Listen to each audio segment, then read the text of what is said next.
بسم اللہ الرحمن الرحیم۔ کتاب قصص القرآن، جلد 3، پارٹ نمبر 14، پیج نمبر 147۔ یاجوج و ماجوج کا ذکر تورات میں بھی ہے، چنانچہ حزقیل علیہ السلام کے صحیفہ میں یوں کہا گیا ہے، اور خداوند کا کلام مجھ کو پہنچا اور اس نے کہا، اے آدم زاد، تو جوج کے مقابل جو ماجوج کی سرزمین کا ہے اور روش اور مسک اور تبال کا سردار ہے، اپنا منہ کر اور اس کے برخلاف نبوت کر اور کہہ کہ خداوند یہودا یوں کہتا ہے کہ دیکھ اے جوج روش اور مسک اور تبال کے سردار، میں تیرا مخالف ہوں اور میں تجھے سزا دوں گا، اور تیرے جبڑوں میں ہنسیاں دیکھ میں تیرا مخالف ہوں، اے جوج روش اور مسک اور تبال کے سردار، اور میں تجھے پلٹ دوں گا، ماروں گا۔ حزقیل باب 38 آیت 1 تا 3۔ اور میں یاجوج پر اور ان پر جو جزیروں میں بے پرواہی سے سکونت کرتے ہیں ایک آگ بھیجوں گا۔ حزقیل باب 39 آیت 6۔ اور اس دن یوں ہوگا کہ میں وہاں اسرائیل میں جوج کو ایک گورستان دوں گا، یعنی راہ گزروں کی وادی جو سمندر کے پورب ہے، اور اس کے راہ گزروں کی راہ بند ہوگی، اور وہاں جوج کو اور اس کی جماعت کو گاڑ دیں گے اور اسے ہامون جوج کی وادی نام رکھیں گے۔ حزقیل باب 39 آیت 11۔ ان حوالوں میں جوج، ماجوج، روش، مسک اور تبال کا ذکر ہے، اور ان کو خدا کا مخالف بتایا گیا، اور مظالموں کو یہ بشارت دی گئی ہے کہ اللہ تعالیٰ ان کو پہرا دے گا اور ان کے جبڑوں میں ہنسیاں مارے گا تاکہ وہ پلٹ جائیں، اور یہ کہ قیامت کے قریب ان وحشی اور ظالم قبائل کو تباہ و برباد کر دیا جائے گا، اور ان کی موت سے عرصہ تک رہ گزروں کے لیے راہیں بند ہو جائیں گی۔ ان ناموں کی تفصیل میں تورات کے مفسرین یہ کہتے ہیں کہ جوج سے مراد گاگ ہے، اور ماجوج سے میگاگ، اور روش سے روس، اور مسک سے مراد ماسکو، اور توبال سے بحر اسود کا بالائی علاقہ مراد ہے، جس کے معنی یہ ہیں کہ تورات کی شہادت بھی اس سے اتفاق کرتی ہے کہ لفظ یاجوج اور ماجوج انہی قبائل کے لیے مخصوص ہو گیا تھا جو منگولیا اور کیشیا سے لے کر دور تک مشرق میں پھیلتے چلے گئے تھے، اور یہ کہ حزقیل کے زمانہ تک روس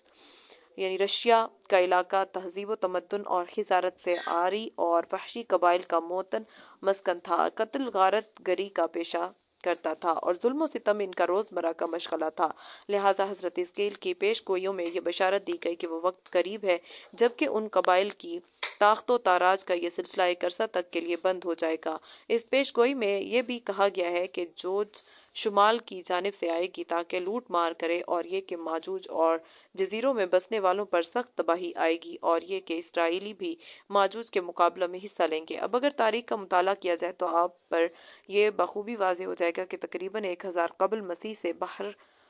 خزرہ اور بحر اسود کا علاقہ وحشی اور خونخوار قبائل کا مرکز بنا ہوا ہے جو مختلف ناموں کے ساتھ موسوم ہوتے رہے ہیں۔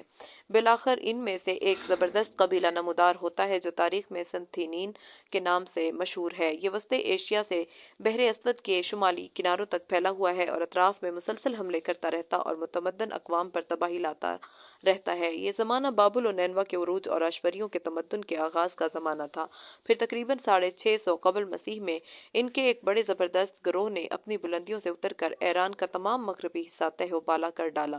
اب 529 قبل مسیح میں سائرس کے خسرو کا ظہور ہوتا ہے، اور یہی وہ زمانہ ہے جبکہ اس کے ہاتھوں بابل کی تباہی، بنی اسرائیل کی آزادی اور میڈیا و فارس کی دو سلطنتوں کی ایک جا طاقت ایک نظارہ سامنے آتا ہے، اور ٹھیک حزقیل علیہ السلام کی پیش گوئی کے خصوصی امتیازات اس کے ہاتھوں ظہور پذیر ہوتے ہیں، اور سنتھینین قبائل کے مغربی حملوں سے حفاظت کے لیے اس کے ہاتھوں وہ صد قائم ہوتی ہے جس کا ذکر بار بار آ رہا ہے۔ بہرحال ان تمام تاریخی مصادر سے یہ بات پائے ثبوت کو پہنچ چکی ہے کہ حزقیل علیہ السلام کی پیش گوئی کے مطابق وہ یاجوج ماجوج جن کی حفاظت کے لیے سائرس ذوالقرنین نے سد تیار کی ہے سنتھینین قبائل تھے،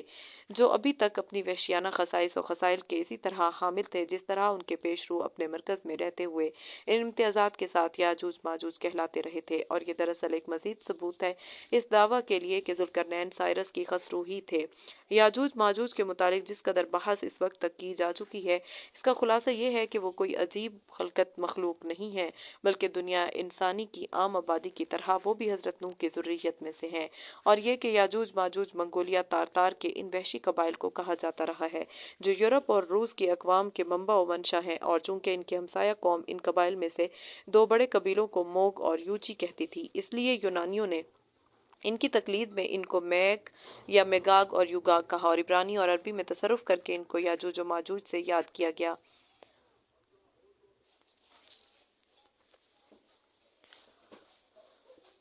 حافظ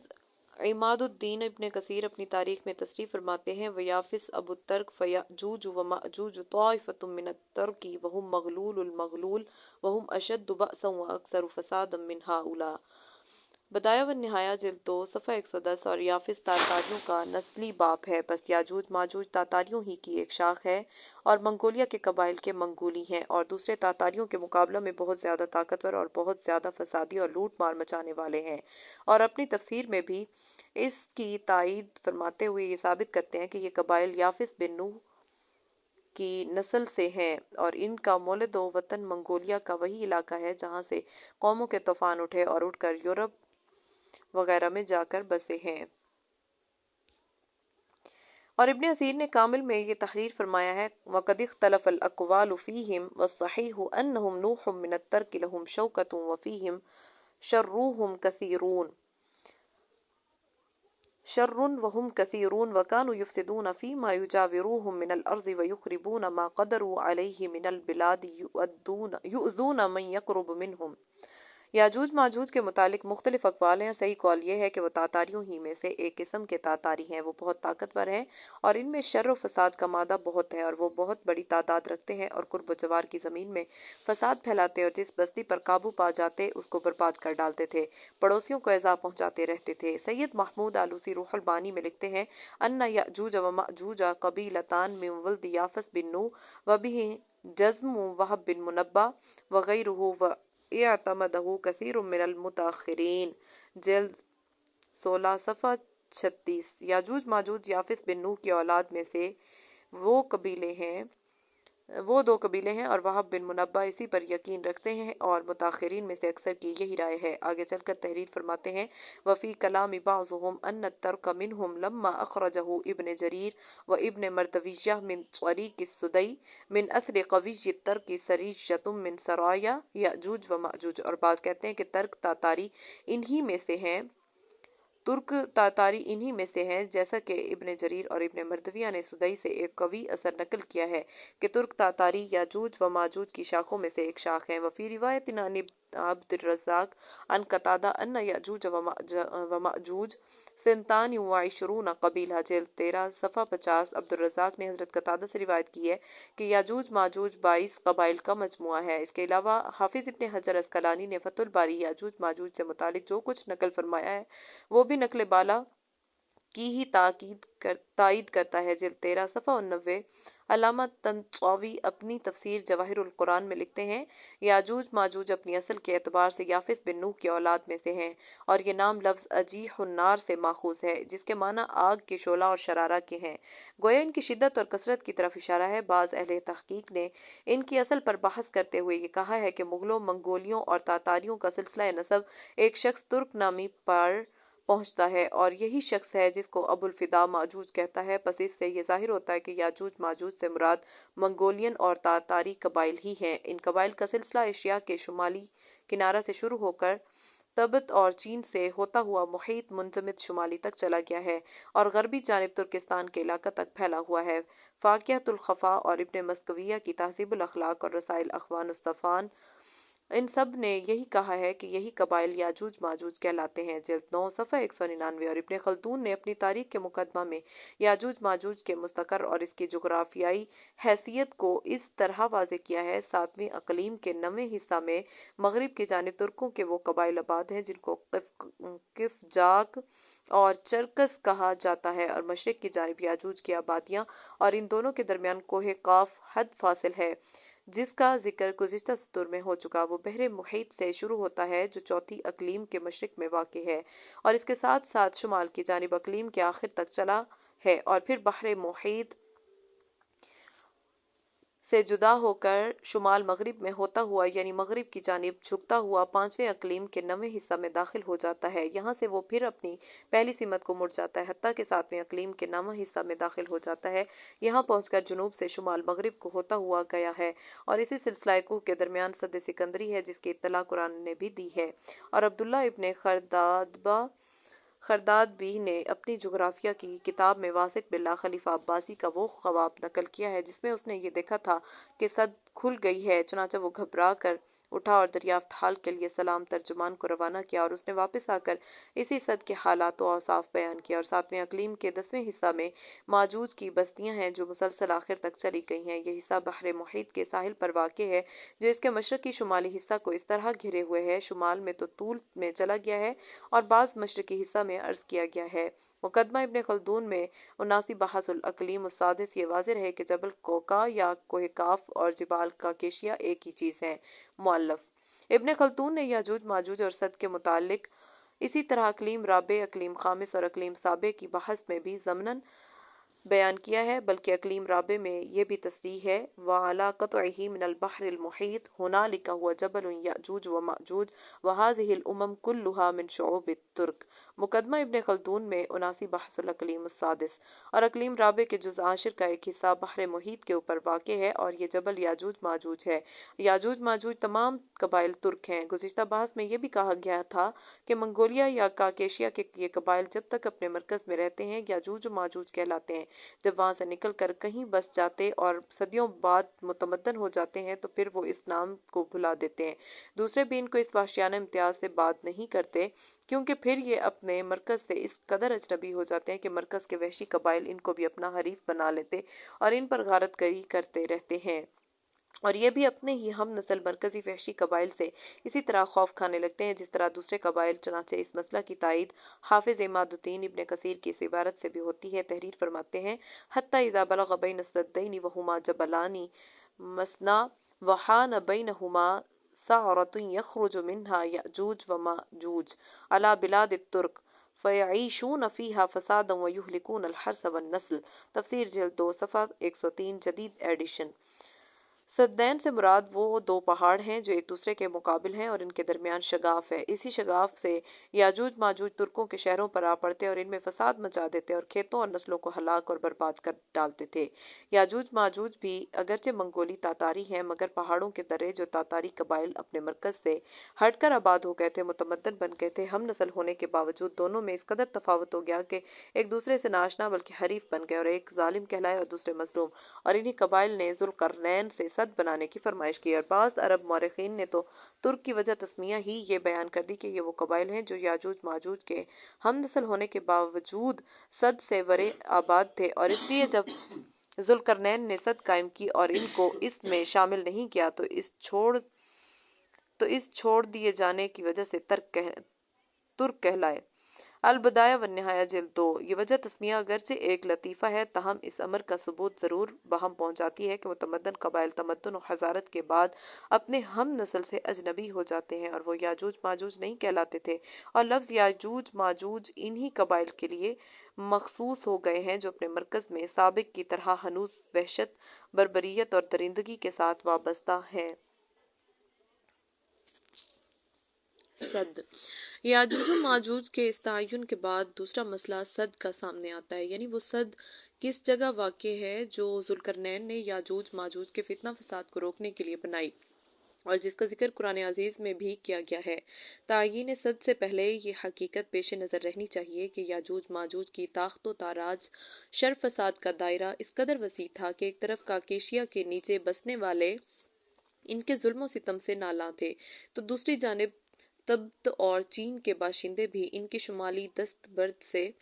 محفوظ نہ تھے۔ اس لیے صرف ایک ہی غرض کے لیے یعنی قبائل یاجوج ماجوج کے شر و فساد اور لوٹ مار سے بچنے کے لیے مختلف تاریخی زمانوں میں متعدد سد تعمیر کی گئیں۔ ان میں سے ایک سد وہ ہے جو دیوار چین کے نام سے مشہور ہے۔ یہ دیوار تقریباً 1000 میل طویل ہے۔ اس دیوار کو منگولی اتکودہ کہتے ہیں اور ترکی میں اس کا نام بوکورکاہ ہے۔ دوسری سد وسط ایشیا میں بخارا اور ترمز کے قریب واقع ہے اور اس کے محل وقوع کا نام دربند ہے۔ یہ سد مشہور مغل بادشاہ تیمور لنگ کے زمانہ میں موجود تھی اور شاہ روم کے ندیم خاص سیلاب برجر برجر جرمنی نے بھی اس کا ذکر اپنی کتاب میں کیا ہے، اور اندلس کے بادشاہ کسٹیل کے قاصد کلامچو نے بھی اپنے سفر نامہ میں کیا ہے۔ یہ 1403 میں اپنے بادشاہ کا سفیر ہو کر جب تیمور صاحب قراں کی خدمت میں حاضر ہوا ہے تو اس جگہ سے گزرا ہے۔ وہ لکھتا ہے کہ باب الحدید کی سد موصل کے اس راستے پر ہے جو سمرقند اور ہندوستان کے درمیان واقع ہے۔ جواہر القرآن جلد 9 صفحہ 198۔ تیسری سد روسی علاقہ داغستان میں واقع ہے۔ یہ بھی دربند اور باب الابواب کے نام سے مشہور ہے، اور بعض مورخین اس کو الباب بھی لکھ دیتے ہیں۔ یاقوت حموی نے معجم البلدان میں، ادریسی نے جغرافیہ میں اور بستانی نے دائرۃ المعارف میں اس کے حالات کو بہت تفصیل کے ساتھ لکھا ہے، اور ان سب کا خلاصہ یہ ہے: داغستان میں دربند ایک روسی شہر ہے۔ یہ شہر بحر خزر کا اسپین غربی کے کنارہ واقع ہے۔ اس کا عرض البلد 43.3 شمالاً اور طول البلد 15.48 شرقاً ہے، اور اس کو دربندہ نوشیروان بھی کہتے ہیں، اور باب الابواب کے نام سے بہت مشہور ہے، اور اس کے اطراف و جوانب کو قدیم زمانہ سے چہار دیوار گھیرے ہوئے ہیں جن کو قدیم مورخین ابواب البانیہ کہتے آئے ہیں، اور اب یہ خستہ حالت میں ہے۔ اس کو باب الحدید اس لیے کہتے ہیں کہ اس کی سد کی دیواروں میں لوہے کے بڑے بڑے پھاٹک لگے ہوئے تھے۔ دائرۃ المعارف جلد 7 صفحہ 651، معجم البلدان جلد 8 صفحہ 9۔ اور جب اسی باب الابواب سے مغرب کی جانب کاکیشیا کے اندرونی حصوں میں بڑھتے ہیں تو ایک درہ ملتا ہے جو درہ داریال کے نام سے مشہور ہے، اور یہ کاکیشیا کے بہت بلند حصوں سے گزرا ہے۔ یہاں ایک چوتھی سد ہے جو قفقاز یا جبل قوقا یا جبل قاف کی سد کہلاتی ہے، اور یہ سد دو پہاڑوں کے درمیان بنائی گئی ہے۔ بستانی اس کے متعلق لکھتا ہے، اور اسی کے قریب ایک اور سد ہے جو غربی جانب بڑھتی چلی گئی ہے۔ غالباً اس کو اہل فارس نے شمالی بربروں سے حفاظت کی خاطر بنایا ہوگا، کیونکہ اس کے بانی کا صحیح حال نہیں معلوم ہو سکا۔ بعض نے اس کی نسبت سکندر کی جانب کر دی اور بعض نے کسریٰ اور نوشیروان کی جانب، اور یاقوت کہتا ہے کہ یہ تانبا پگھلا کر اس سے تیار کی گئی ہے۔ دائرۃ المعارف جلد 7 صفحہ 652 اور انسائکلوپیڈیا برٹانیکا میں بھی دربند کے مقالہ میں اس آہنی دیوار کا حال قریب قریب اسی کے بیان کیا گیا ہے۔ نواں ایڈیشن جلد 7 لفظ دربند صفحہ 106۔ چونکہ یہ سب دیواریں شمال ہی میں بنائی گئی ہیں اور ایک ہی ضرورت کے لیے بنائی گئی ہیں، اس لیے ذوالقرنین کی بنائی ہوئی سد کے تعین میں سخت اشکال پیدا ہو گیا ہے، اور اسی لیے ہم مورخین میں اس مقام پر سخت اختلاف پاتے ہیں، اور اس اختلاف نے ایک دلچسپ صورت اختیار کر لی ہے، اس لیے کہ دربند کے نام سے دو مقامات کا ذکر آتا ہے اور دونوں مقامات میں سد یا دیوار بھی موجود ہے اور غرض بنا بھی ایک ہی نظر آتی ہے۔ تو اب دیوار چین کو چھوڑ کر باقی تین دیواروں کے متعلق قابل بحث یہ بات ہے کہ ذوالقرنین کی سد ان تینوں میں سے کون سی ہے، اور سلسلہ میں جس دربند کا ذکر آتا ہے وہ کون سا ہے۔ مورخین عرب میں سے مسعودی، قزوینی، اصطخری، جموی سب اسی دربند کا ذکر کر رہے ہیں جو بحر خزر پر واقع ہے۔ وہ کہتے ہیں کہ اس شہر میں داخل ہونے سے پہلے بھی دیوار ملتی ہے اور شہر کے بعد بھی دیوار ہے، اگرچہ ایک دیوار چھوٹی ہے دوسری بڑی، مگر شہر سد یا دیواروں میں سے گھرا ہوا ہے، اور ایران کے لیے یہ مقام خاص اہمیت رکھتا ہے اور دیوار سے پرے بسنے والے قبائل کی زد سے بچاتا ہے۔ البتہ ابو ضیاء اور بعض اس سے ناقل مورخین کو یہ غلطی ہو گئی کہ انہوں نے بخارا اور ترمذ کے قریب دربند کو اور بحر خزر کے قریب دربند کو ایک سمجھ کر ایک کے حالات کو دوسرے کے ساتھ خلط کر دیا، مگر ادریسی نے دونوں کی جغرافیائی حالت کو مفصل اور جدا جدا بیان کر کے اس خلط کو دور کیا اور اصل حقیقت کو بخوبی واضح کر دیا ہے۔ اس کے باوجود حال کے بعض اہل قلم کو اس غلطی پر اصرار کہ سد ذوالقرنین یا سد سکندری کے سلسلہ میں جس سد کا ذکر آتا ہے اس سے بحر خزریا